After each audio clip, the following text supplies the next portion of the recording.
Ano ang isang bag? Walang mga karera ngayon.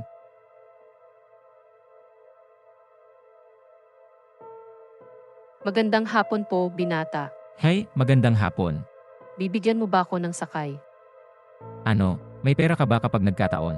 Hindi, humihingi po ako ng pabor. Ano, pupunta ka ba para humingi ng sakay at walang pera? Baliw ka ba? Pero hindi lahat pera sa buhay, binata. Oo, at nabubuhay ako tulad noon. Kailangan ko ng pera. Oh, naiintindihan ko kayo. Pero sobrang layo lang ng lugar na kailangan kong puntahan. Hindi mo naman ako pwedeng biruan, di ba? Pumupunta ka ba para humingi ng sakay na walang pera at malayo pa rin? Tingnan mo, umalis ka sa daan ko, umalis ka. Oh, binata. Huwag kang masama. Kailangan ko talaga ng tulong ninyo. Umalis ka sa daan ko. Wala akong oras. Kailangan kong magtrabaho, lumabas. Clueless. Hi, inay. Hindi, hindi kita madadalaw ngayon, okay? Kaya lang nasa kabilang bayan ako, ma'am. Pero basta tapos na ang trabaho ko. Tignan ko kung makakalusot pa rin ako doon ngayon, okay? Hoy, ina. Tatawag na lang ako mamaya, okay? Halik.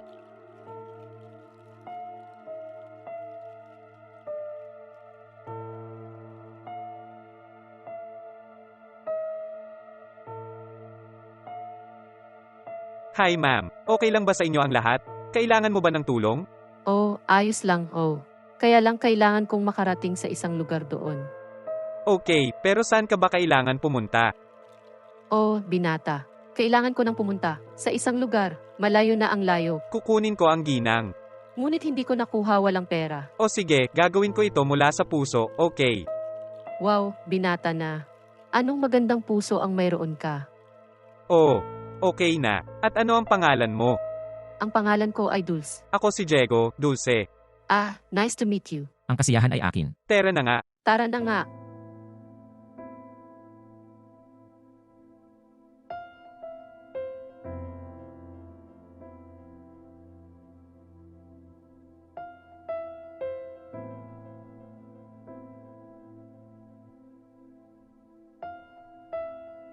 Ouch! Gaano katagal mula nang maglakad ako sa paligid?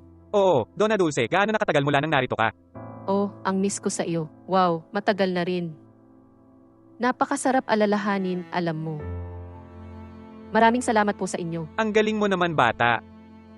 Tranquil, Donna Dulce. Ay, ginawa ko to para matulungan ka. Nag-aalala ako. Nakaupo ang ginang, pagod doon. Naku, hindi pisikal ang pagod ko, binata. May espesyal na misyon akong gagawin. Pero tutulungan kita, huwag ka mag-alala, okay? Sa lahat ng kailangan mo. At nung nakita kita, naalala ko si nanay, alam mo ba? Lagi siyang tumatakbo sa iba't ibang lugar at kailangan mo ako. At bakit hindi mo siya tulungan sa pamamagitan ng pagsakay sa kanya? Ganun lang talaga. Sinusubukan kong maglinis sa loob ng aking oras, ngunit minsan kapag kailangan niya ng sakay, may karera para sa akin. At kailangan ko dahil kailangan kong suportahan ang aking pamilya at kailangan kong magtrabaho. Naku, alam ko kung ano ang pakiramdam. Pero tumigil ka na ba sa pag-iisip ng lahat ng ginawa niya para sa iyo? May 2 akong anak at pinabayaan nila ako. Oh, pasensya na, Donna Dulce. Ano ang pinagdaanan mo? Oh, noong una ay bibisitahin nila ako. Pero ngayon, pareho nila akong nakalimutan. Donna Dulce, muntik na tayong makarating. Pwede mo bang sabihin kung saan ako dapat tumigil? Kailangan kong pumunta sa lugar na ito. Okay, huminto tayo saglit para mas madaling tingnan ang address. At makikita natin kung saan tayo dapat huminto, okay? Hoy Donna Dulce, bilisan ko na kasi ang layo, ha? Oh, huwag kang mag-alala, binata. Nakapatong na ang paa ko sa kabilang dako. Huwag ka magsalita ng ganyan, Mrs. Dulce. Samantalahin natin na tayo ay napatigil, bababa tayo, mag-uusap tayo ng konti, magpapahangin ka at magaling ka. Gagawin mo ba ito para sa akin? Malinaw na, tara na nga. Tara na nga. Hoy Mrs. Dulce, ang ganda ng lugar na ito, ha? Napakaganda nito. Matagal na rin akong hindi nakapunta dito. Ah, pero ano ba ang dating mo dito, ha? Oh, kasama ang asawa ko, kasama ang mga anak ko. Kami nagkaroon ako ng picnic, nag-usap. napakaganda ng lahat. Tingnan mo, anak ko. Tangkilikin ang bawat sandali ng iyong buhay. Kaysa sa, biglang nagbago ang mga bagay-bagay. At namimiss mo ito.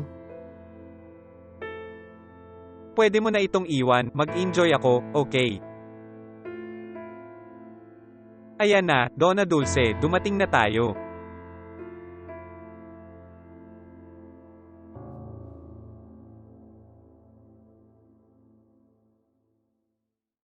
Sige na, anak ko, maraming salamat. Naway pagpalain kayo ng Diyos.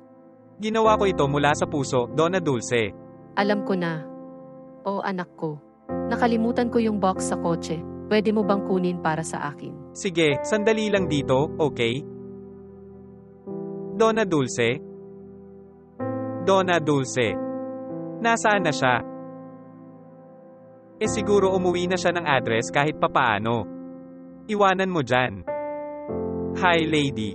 Hi, magandang umaga. Nakita mo ang isang maliit na ginang na pumasok dito at dinala ko siya at nakalimutan ang kahon na ito.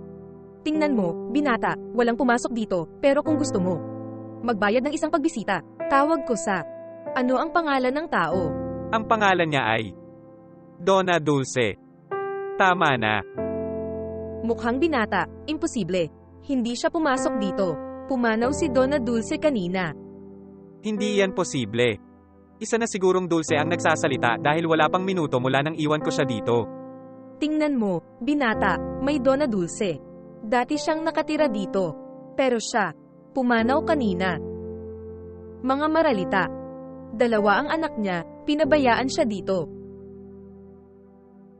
Okay kung ganoon.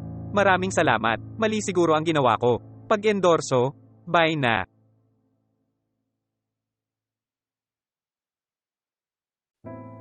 Hi, inay.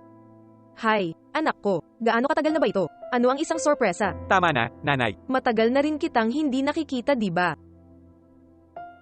Ina. Gusto kong humingi ng tawad.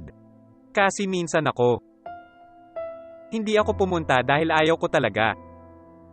Ganito. Alam kong napaka-busy ng buhay mo, hindi mo kailangang humingi ng tawad. Buti naman nanay. Ina. Ipinapangako ko sa iyo na mula ngayon ay dumadaan ako sa tuwing kasama ko, okay? Para makita ka. Mabuti, anak ko, masarap pakinggan. Alam kong nakuha mo na ang pamilya mo, ang trabaho mo. Sobrang abala ng araw mo. Pero halika dito, umupo ka dito, magluluto si mama ng talagang masarap na pagkain, okay? Alam mo namang gusto ko ang pagkain mo. Oh, ang sarap, umupo ka dyan. May nangyari siguro, di ba? Para sa anak ko sobrang saya niya. So, nayakap at nahalikan mo na ba ang nanay mo ngayon? At mag-enjoy, magkomento kung ano ang masasabi mo sa video na ito. Salamat!